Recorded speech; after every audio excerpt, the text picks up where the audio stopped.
میری سسرال والوں کو ایک غلام مل گیا تھا، فری کا غلام، تو کیسے نہ وہ مجھے استعمال کرتے۔ السلام علیکم مائی یوٹیوب فیملی، کیسے ہیں آپ سب؟ امید کرتی ہوں ٹھیک ہوں گے، میں بھی آپ سب کی دعاؤں کے ساتھ میں ٹھیک ہوں۔ زندگی کہاں سے کہاں لے جاتی ہے انسان کو کچھ سمجھ نہیں آتا، اور کہتے ہیں ظلم سہنے والے سے زیادہ کوئی گنہگار نہیں ہوتا، کیونکہ ظلم کرنے والا تو گنہگار ہوتا ہی ہے، پر میں سہا کرتی تھی۔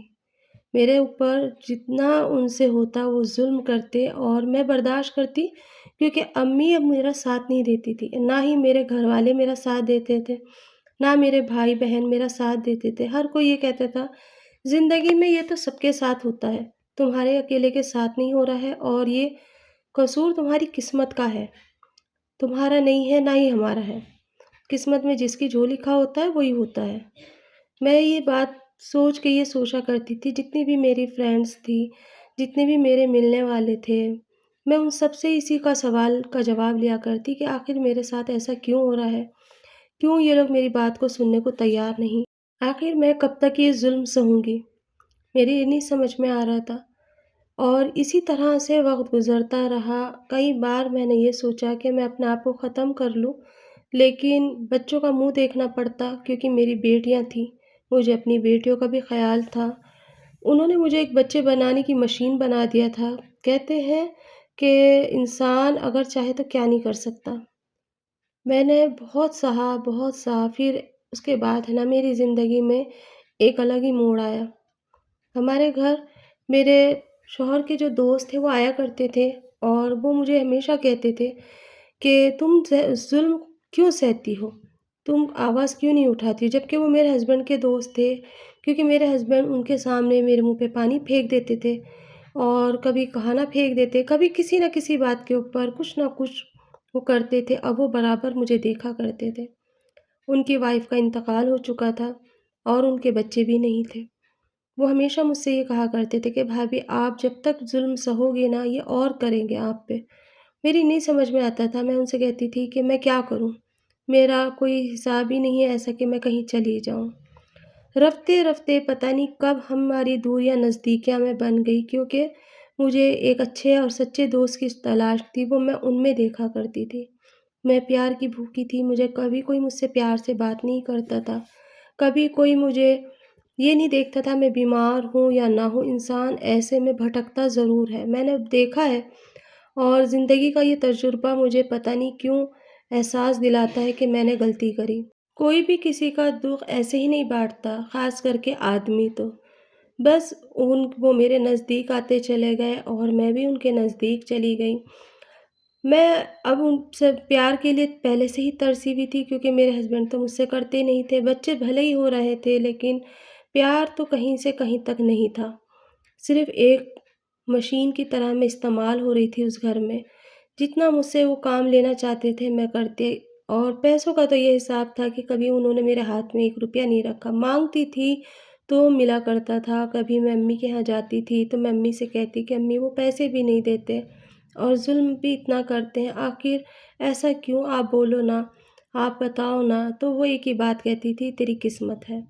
میری امی کا مزاج تھوڑا الگ تھا، وہ پرانے خیالات کی تھی، وہ یہ کہتی تھی کہ آج اگر پریشانی ہے تو کل کو سکھ بھی ملے گا، پر اس سکھ کا کیا فائدہ جب ہماری زندگی نہ رہے۔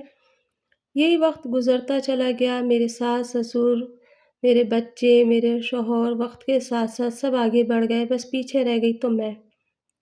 آج بھی میرے شوہر کا مزاج جو ہے نا وہ بالکل الگ ہی ہے، انہیں بالکل پرواہ ہی نہیں میری، یہی سب کچھ دیکھتی رہی میں اور میرے بچے۔ جب بھی میرے شوہر کے دوست آیا کرتے مجھے بڑا اچھا لگتا، خوشی ہوتی، اور میں بہانے دیکھا کرتی کسی طرح سے ان کے قریب جانے کی۔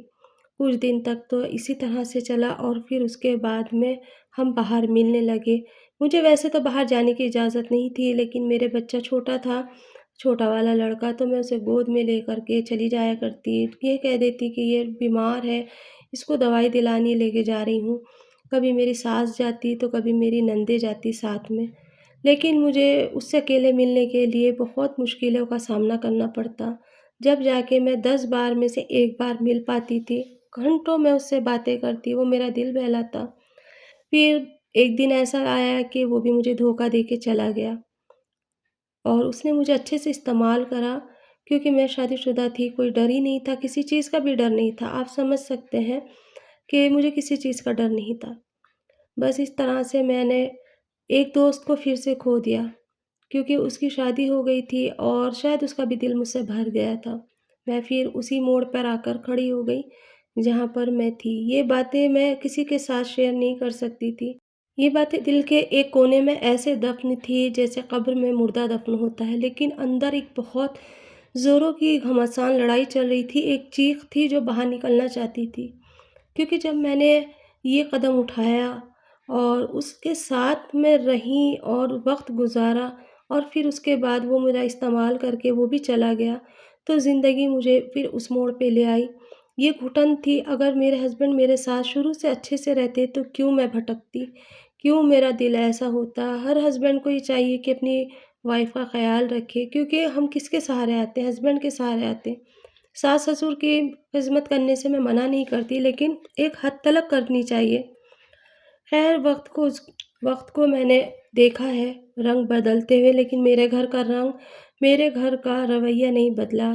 وقت گزرتا رہا، میرے بچے بڑے ہو گئے، میں نے ان بچوں کی شادیاں کر دی، لیکن آج بھی میں اس گھر میں، اس جیل میں قید ہوں جہاں میں کل تھی۔ رہائی میرے لیے کہیں سے کہیں تک نہیں ہے، شاید موت کے بعد ہی مجھے آزادی ملے گی۔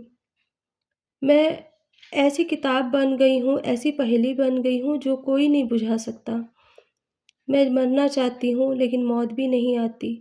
میں جینا نہیں چاہتی کیونکہ اس دل کے اندر اب بالکل بھی جان نہیں رہی۔ مجھے دل کی بیماری بھی ہو گئی ہے اور بہت ساری چیزیں میرے ساتھ ایسی ہو گئی ہیں کہ میرا من بالکل بھی نہیں کرتا کہ میں جیوں۔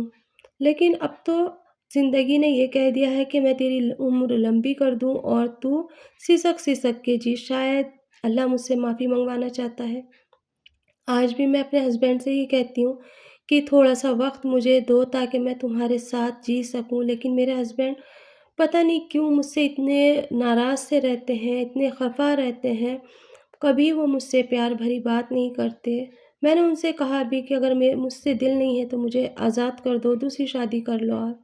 تو وہ کہتے ہیں کہ میں ایک دن دوسری شادی کر کے اس کا بھی مزہ تجھے چکھاؤں گا۔ میرے لیے وہ مزہ نہیں ہوگا، نہ ہی وہ سزا ہوگی، کیونکہ میں نے تو کبھی ان سے سچی محبت نہ تم نے مجھ سے کری، نہ میں نے تم سے کری۔ شادی ضرور ہوئی ہمارے ساتھ، لیکن نہ تو تمہارا دل مجھ سے ملا، نہ میرا دل تم سے ملا۔ زندگی گزرنے کو گزر رہی ہے، لیکن وہ مزہ، وہ بات نہیں ہے۔ میں آج اپنے جتنی بھی میرے ساتھ کی لڑکیاں ہیں، عورتیں ہیں، میں سب کو دیکھتی ہوں، سب اپنی اپنی زندگی میں، اپنی لائف میں خوش ہیں، پر میں آج بھی وہیں اٹکی ہوئی ہوں جہاں میں کل تھی۔ یہ نہیں پتہ کہ آج آگے میرے ساتھ کیا ہونا ہے۔ ساس سسر بوڑھے ضرور ہو گئے ہیں، لیکن ان کے اندر آج بھی وہی اکڑ ہے، وہی تہش ہے، وہی گھبراہٹ میرے دل کے اندر ہے۔ ایک ڈانٹ پہ ان کے آج بھی میں ڈر جاتی ہوں۔ پیر ہاتھ ان کے ہل گئے ہیں، پر زبان میں اتنا کڑواہٹ ہے کہ میں سوچتی ہوں کہ شاید کوئی اور انسان ہوگا بھی ایسا یا نہیں۔ ظلم کرو لیکن اتنی حد تلک مت کرو کہ سامنے والے کے دل سے آہ نکل جائے اور وہ آہ تمہیں برباد کر دے۔ میری زندگی تو وہ برباد کر کے چلا گیا۔ مجھے اس کے ساتھ گزارے ہوئے ہر ایک لمحہ یاد آتا ہے۔ کہتے ہیں ہر جگہ عورت غلط ہوتی ہے، لیکن کہیں کہیں آدمی بھی غلط ہوتے ہیں۔ اگر اس نے مجھ سے محبت کری تھی، ہمدردی تھی اس کے دل میں اور وہ اتنے نزدیک آ گیا تھا، تو مجھے ایسے چھوڑ کے کیوں چلا گیا؟ کیا وہ مجھے اپنے ساتھ نہیں لے جا سکتا تھا؟ کیا وہ مجھے محبت نہیں کرتا تھا؟ اس نے اپنے دوست کی دوستی کو بچانے کے لیے مجھ سے دوریاں کر لی اور مجھے پھر اس جگہ چھوڑ دیا جہاں پہ میں کل کھڑی تھی۔ میں نے اس سے کہا بھی تھا کہ تمہارا پیار وقتاً طور پہ ہے، تم اپنے دوست کو نہیں چھوڑ پاؤ گے۔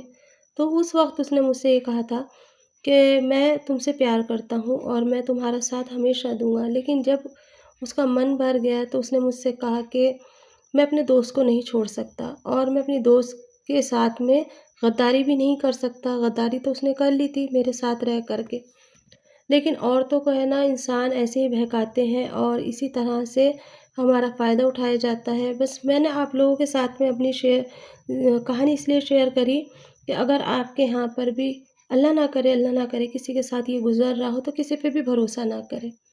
اور میں نے کہانی اپنی آپ لوگوں کو بتائی، تو آپ لوگوں نے دل سے سنی اور مجھے اچھا لگا، اور میں نے اپنی کہانی خود سنی، پھر سے میرے درد تازہ ہو گئے۔ ایسا لگا جیسے میں آج بھی وہی زندگی جی رہی ہوں جو میں کل جی رہی تھی۔ زندگی تو میری آج بھی نہیں بدلی، میں آج بھی وہیں کھڑی ہوں جہاں میں کل کھڑی تھی، لیکن بس انسان کہتا ہے نا اپنے ہاتھ سے اپنا گلا نہیں دبا سکتا۔ خیر، آپ میں سے جتنے بھی لوگ میری کہانی کو، میری اسٹوری کو دیکھ رہے ہوں گے، میرے لیے دعا ضرور کرنا کہ اللہ اب تو مجھے ان ظالموں سے نجات دلا دے۔ یہ اسٹوری مجھے پونا سے بھیجی گئی تھی، جو میں نے آپ لوگوں کو سنائی۔ ان کا نام ہینا ہے، ہینا خاتون، اور یہ بہت پریشان ہے، اور آپ لوگوں نے مجھ سے کہا کہ آپ آگے کی بھی اسٹوری بتایا کریں، تو میں آپ سے بتا دوں کہ جتنی اسٹوری میرے پاس آتی ہے میں اتنا ہی بتاتی ہوں۔ نہ تو میں اپنے پاس سے کچھ اس اسٹوری میں لگاتی ہوں، نہ میں کسی کے بارے میں جھوٹ بولنا چاہتی ہوں۔ میں اپنے اعمال کیوں گندے کروں؟